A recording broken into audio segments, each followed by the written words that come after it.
शशिकांत, माझा आवाज येतोय? हा हा, हो हो, येतोय. येतोय. काय म्हणताय इको स्पोर्ट्स वाले? येतो ना? सरांना सांगतो लॉगिन. जोरदार आहे, जोरदार. इको स्पोर्ट जोरदारच असते बाबा, आणि त्यात बार्शीवाल्याची आहे. काय म्हणला? त्यात मग आता काय बार्शी पार्टी. शशिकांत, हा, निंबुरकर सर पण येत आहेत, तर निंबुरकर सर इंट्रोड्यूस करतील सरांना. ठीक आहे? बरोबर, ठीक आहे. हा, म्हणजे नाही आले तर मी आहेच आहे, अदरवाईज निंबुरकर सर करतील. ठीक आहे? ठीक आहे.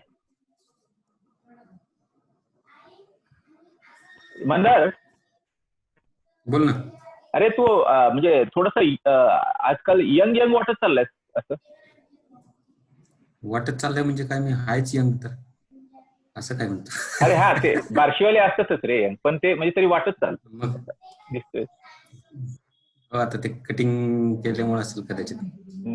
नवीन गाडी घ्यायची होती म्हणून ते कटिंग बिटिंग केली असेल, दाढी वगैरे केली असेल.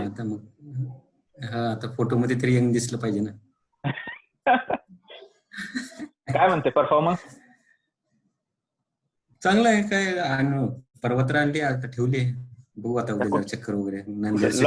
लॉंग ड्राईव्हला घेऊन गेला नव्हता तू? नाही, लॉंग ड्राईव्ह कुठे बाबा, तिकडेच पकडून ठेवली म्हणजे काय करायचं.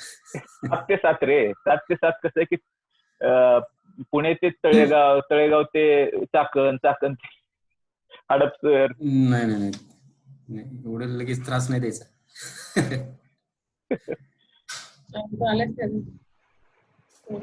शशिकांत, बोला सर झाले जॉईन. धनंजय घोरपडे सर म्हणून जॉईन झाले त्या नावाने. धनंजय घोरपडे. ओके, दिसत नाही येत अजून ते. मी बघतो, पण मला त्यांनी म्हणले आता जॉईन आहे की झालेले. ऑडिओ अजून नाही आला त्यांचा. हा, राईट, झाले. आणि डॉक्टर स्वाती कोण आहेत? बघावं लागेल मला. सरांना मी सांगू का ऑडिओ अजून त्यांनी सुरू नाही केला म्हणून? हो. सरांचा ऑडिओ नाही झाला वाटतं ना? हाय शशिकांत, गुड इव्हनिंग. हाय. एड केला आहे.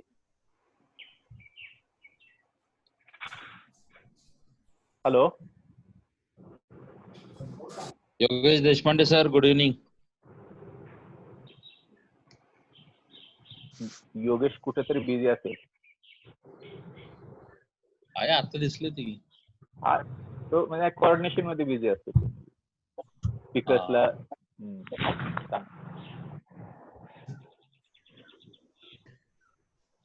काय म्हणतोय हेमंत, चालू झालं का? काय तुझं चालू झालं का ऑपरेशन? नाही अरे अजून नाही का? कारण भोसरीमध्ये सध्या संमिश्र वातावरण आहे. काय कोणालाच काही कळत नाही. आणि महत्वाचं म्हणजे कसं की आता जे काही जे चालू आहेत ते सगळे ट्रेलिंग जॉब आहेत. म्हणजे फेब्रुवारी मार्च मधले जे होते ना, तर ते चालू आहेत सध्या. पण नवीन सच काहीच नाहीये. Absolutely zero. तुमच्या इकडे काय हाल हवाल? आमच्याकडे काय, दूध आम्ही वाटतोय. अमूलचं सगळं चालू आहे. नाही म्हणजे ते वाटणं आणि विकणं. आम्ही विकतोय रोज सगळं जे काय आहे ते, पण ताक आणि लस्सी फक्त वाटतोय. दूध उरलं की मग तेच ताक. आणि ताकाची मग लस्सी करायची.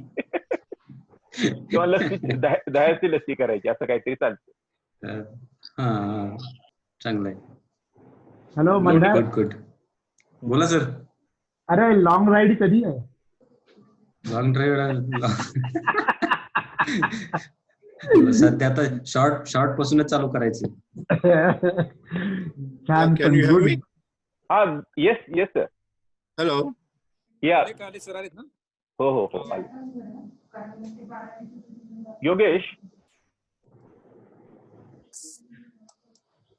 Yogesh. Gentlemen, somebody can wave if you can hear me? Yes, sir. Yeah. Very much. Yeah, Colonel.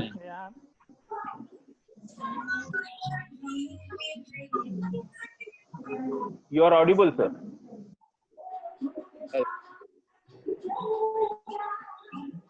Yogesh.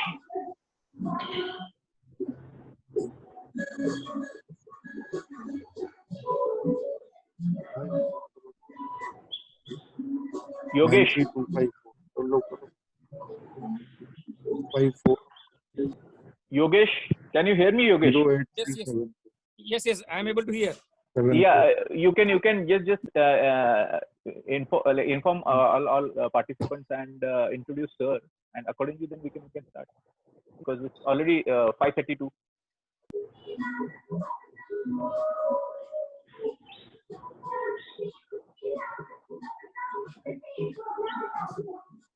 Yes. Hello.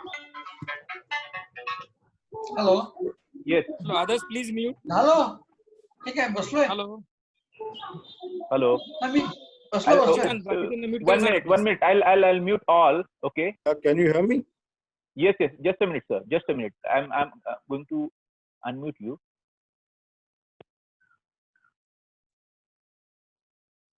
Yes, sir. Hello. Yes, sir. You're Hello. Yes, audible. so we can hear you, sir.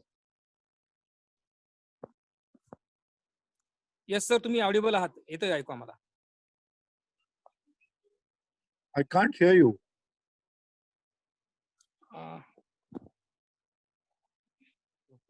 Shashikant. I'll just call up from another phone to Yogesh.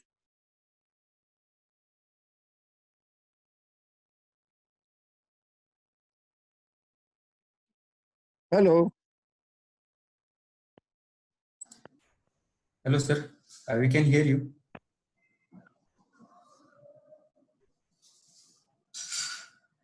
Hello. Dhananjay, you are audible. Dhananjay, you are audible. Please speak. Go ahead, please. Hello. Shashikant त्यांना headphones बदलायला Hello. सांग. हो, सगळ्यांना मी बंद करतोय. नाही headphone सरांचे headphone बहुतेक earphones खराब असतील. माईक चालू आहे त्यांचा, पण हेडफोन्स खराब आहे. घोरपडे सर. Hello. मी केलं होतं. Can you hear me on this thing? माझा आवाज येतोय ना तिकडं? ओके. ठीक आहे. मला फक्त सांगा, या फोनवर सांगा कधी स्टार्ट करायचं मग. ओके. हा. ओके. त्यांचं नाव आठवत नाही मला त्यांचं. हो. योगे हे ह्यांना माहित आहेत. जाधव ना, 701 वाले जाधव. हा. हो, पोलीस ते नाही 701 जाधव ना आहे त्यांचं नाव.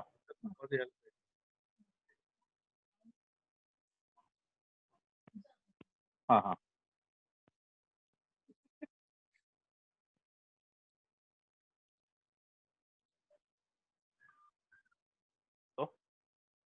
Yogesh.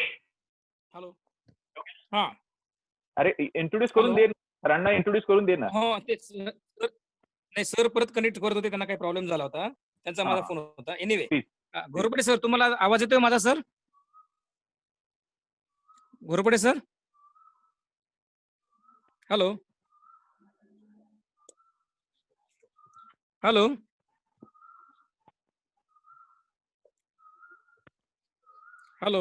Hello. Start. Yes sir. मी 1-2 मिनिटं इंट्रोड्यूस करतो फक्त. Sir, good evening all. आजच्या सेशनमध्ये आपल्याला कर्नल डी घोरपडे सर 75 पासआउटचे एक महत्वाच्या टॉपिकवर इंट्रोडक्शन प्लस त्यांचं सेशन ठेवणार आहे.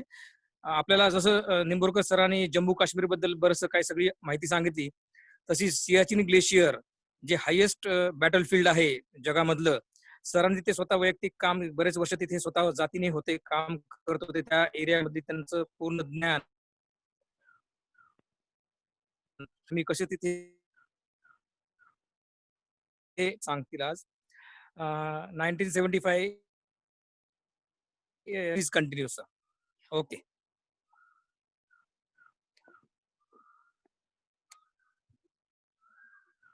येस सर, तुम्ही कंटिन्यू करू शकता sir.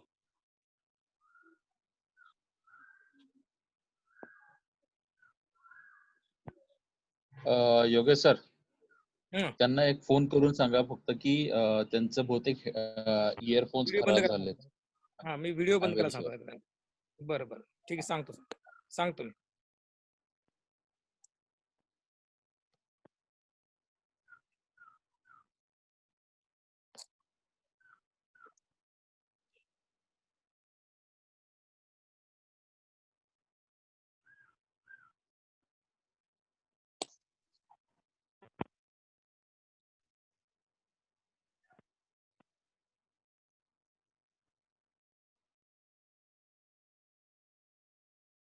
Ghorpade sir, you can start, sir.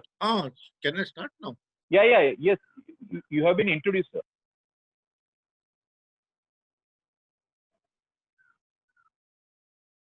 नाही माझा फोनवरच आहे मी.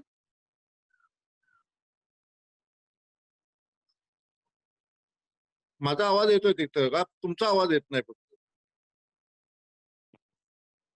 पण जर समजा आवाज येत नसेल तर तुम्ही मला ह्याच्यावर सांगाल ना. Okay, so I will start. Right. Okay. Good evening, all Ajinkyans. As you know, I'm Colonel Ghorpade.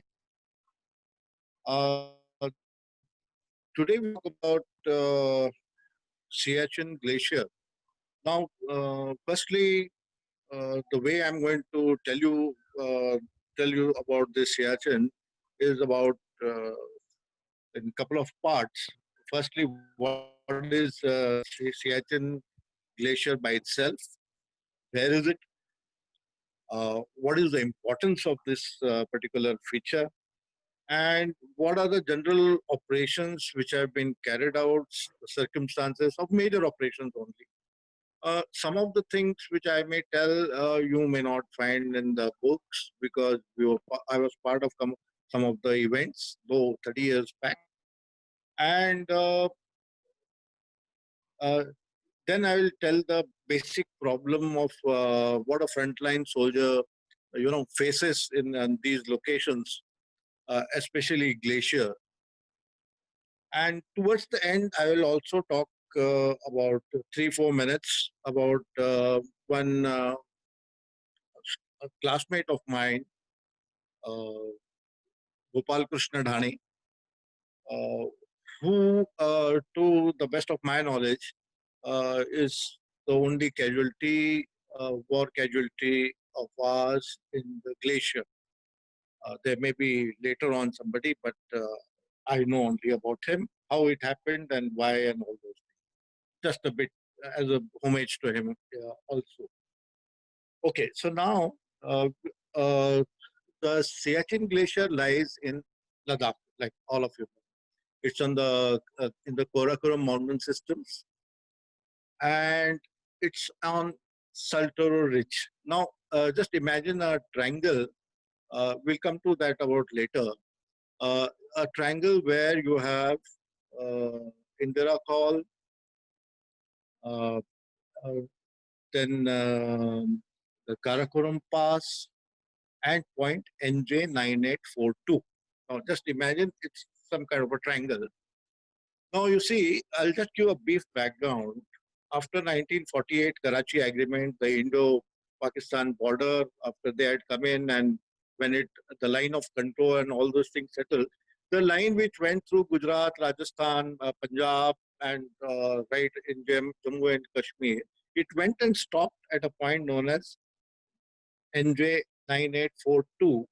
And from there, it was said that it's a glaciated region, and from there northward towards Karakoram Pass. I mean, that was the general, it was left. It was ambiguous. Now, from the point of NJ 9842, northwards could mean, absolutely north, or it could mean anything. Like we say, it is absolutely north. Some Pakistanis say it is not west, or not west, but say northwest towards Indira Call and things like that. So it is unmarked. There is no demarcation and nothing like that, like most of the line of controls are. Now, how it came to light was on the Pakistan side, in Baltistan, I mean, we'll not go lots of details of that. From there, a lot of people used to come, patrolling, or say foreigners used to come from Pakistan side, mountaineers basically, and some Pakistani army elements also used to come from that side. This is pre-1977. They used to come and go. It's a glaciated region. It was basically adventure. Then in 1977, there were two Germans who had contacted Colonel Bull Kumar, N. Kumar, but is known as Bull Kumar, who was the commandant of altitude warfare school. They had come with they wanted a permission to go into that region, in that glacier region, from the Indian side. Now, this particular triangle which I told you, in that triangle is the Saltoro Ridge, and on that Saltoro Ridge is the glacier. So they wanted to go from this side onto the Saltoro Ridge. So they showed him the map. Now on that map, this entire region, which we were thinking as per our think that it is northward, was shown as Pakistan. So Colonel Kumar actually purchased the map from them, and then he went to the army headquarters and told the people concerned, we call it MO Directorate, Military Operations Directorate for all the civil friends of mine. And from there, this whole hustle started about dominating that area. Then our patrol started going, and their patrol started coming. And somewhere in 1980s or 81, that is the time when one of our patrols had gone there. They found messages left at a couple of places. Of course, they found it at only one place, where the Pakis had advised us that please do not enter this area, and we are allowing you to go back, and all those provocative statements. So those people came back. So now this later on, little bit of tutu meme was going on, and then the MO Directorate, for all the reasons, they decided that on this Saltoro Ridge, the main lines, there are three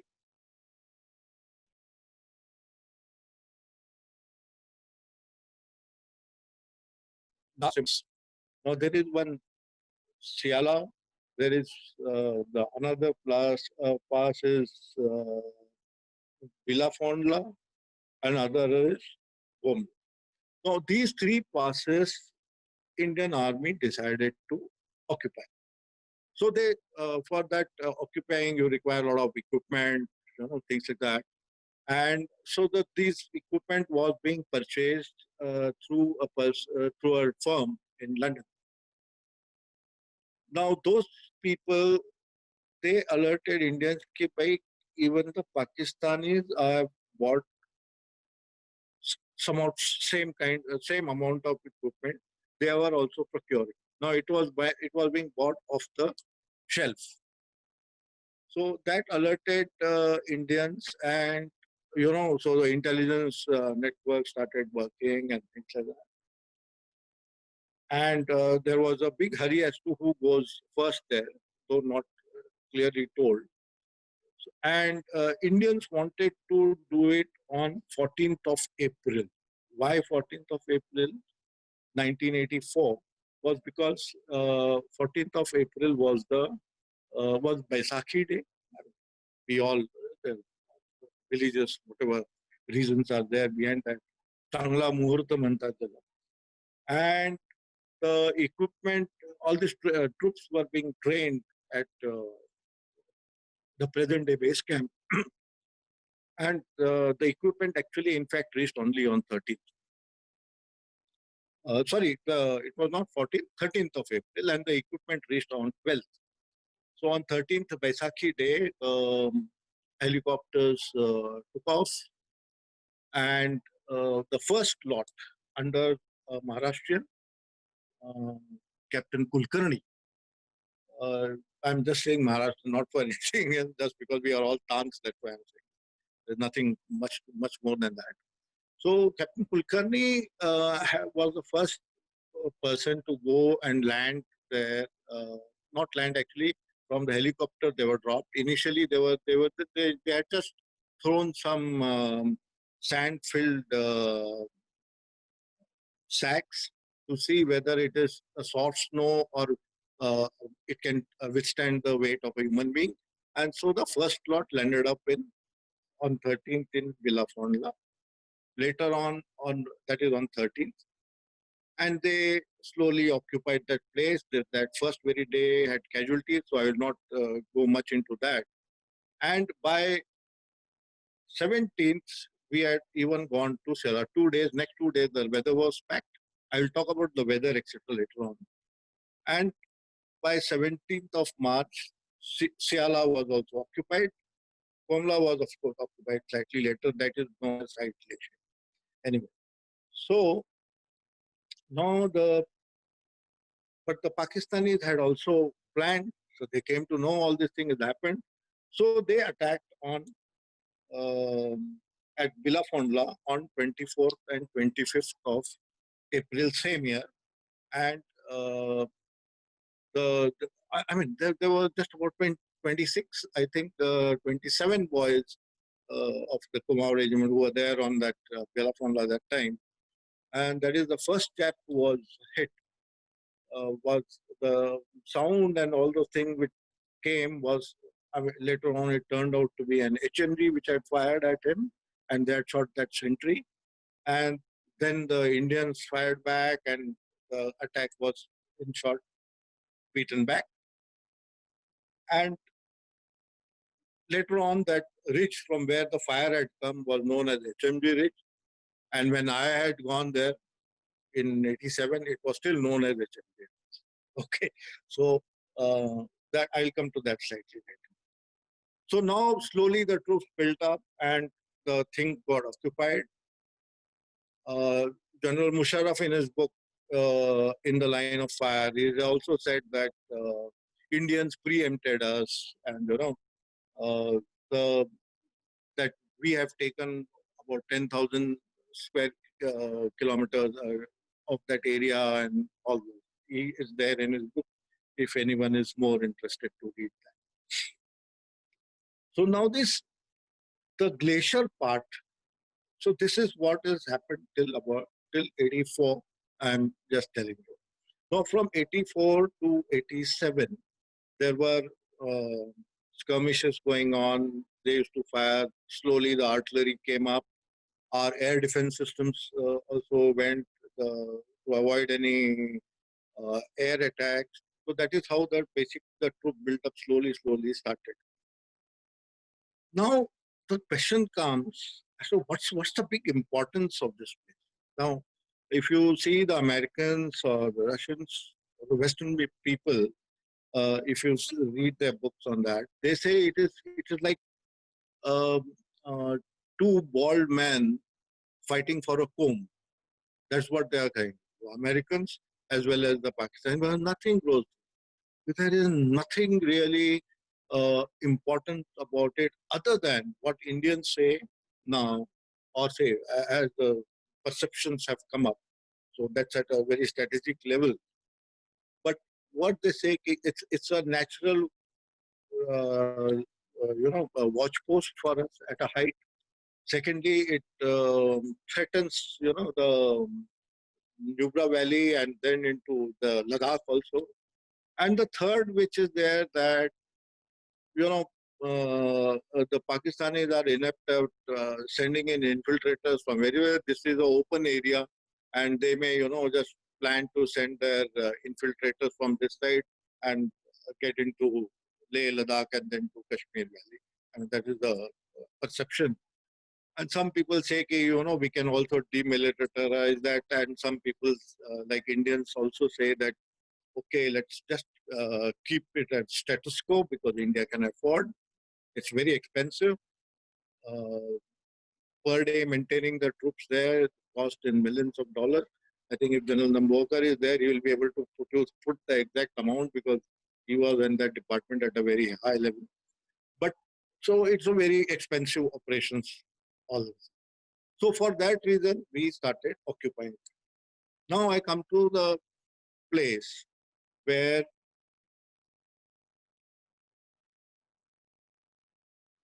I had also been, at some stage in my life.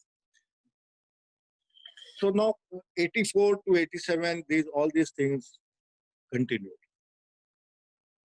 Now, what the life out there is pretty bad.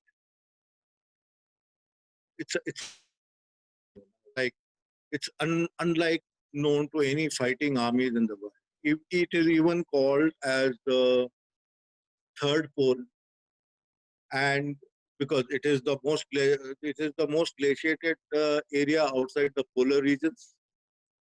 The temperatures go right down to minus 50 degrees, below minus 50 degrees actually, because I had one thermometer that device from Switzerland, which was given to my post, and we had recorded its radiation was only till minus 55, and we had recorded even that. So I mean, it could go down below that also. And this is a relentless movement of huge quantities of earth and rock below the surface, and this is engulfed in ice, which are also known as moraines. These are uneven, rugged, and extremely difficult to cross. They form array of tooth-shaped obstacles, which rise up to almost 25 meters. Movement across them is extremely time-consuming and risky, since they contain open and hidden crevices. Now, crevice is, something like a deep gorge or a valley, small, and upar se pura barf hai, and you don't know, and you may just go inside and go right down below. And recoveries are almost next to impossible. So anything, and apart from that, there is something known as the wind chill factor. See, the temperature is at its own location, but there is something known as wind chill factor. When the winds blow, the blizzards are very heavy. The soft snow gets thrown into your face, and the visibility, this is my personal experience, the visibility is sometimes not even 1 feet. You just can't see ahead of 1 feet. So that kind of, and very fierce, and that the ice which comes and hits you, if of course the entire face is covered, but still some part between your goggles and your balaclava, if something is left open, it hits you, even in that small area. So one has to be very, it's very bad. And if you are caught in an open in this kind of blizzard, then you just have to pray to God that this thing should go off and I should find my way back to my place. So now, this is the general layout, general weather in that area. I'll come to a bit of more details about the administration after I tell you about the next part of the operation. Now, in 1987, in April, then Brigadier Musharraf, he was commanding the SSG services group, and when this in April, they had tried to get, you see, Villafondla and Seala. Like I told you, these are the two most important places. Now, if anybody is occupying these two, he can control the glacier. They tried, they were not successful. So what they did was just towards the western side of Villafondla, there is a big height which we used to call it at left shoulder, and it used to be patrolled once in a while, once in a month or so. But the Pakistanis in April 87, they occupied this particular post.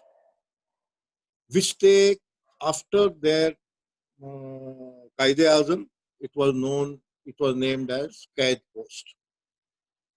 And on that Qaid Post, Pakistanis had put about a section strength, not section in the sense, about 9 to 10 boys, officers including, and most of it was the artillery artillery. Artillery people are the ones who, direct the big guns from behind and they fire.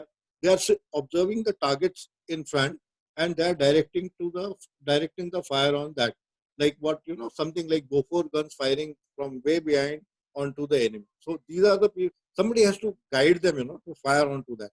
So that's the role of artillery. I'm just telling for those who are totally uninitiated to the army. So we were getting a lot of accurate fire, and so there was a operation launched of Rajiv, and it was a officer named as Rajiv who went with a platoon from Jack Rifles, and they went on this left shoulder, and the whole lot was wiped out by these people. On 25th of June, then India started Indian troops. There's a unit known as 8 Jackali, Jammu and Kashmir Light Infantry.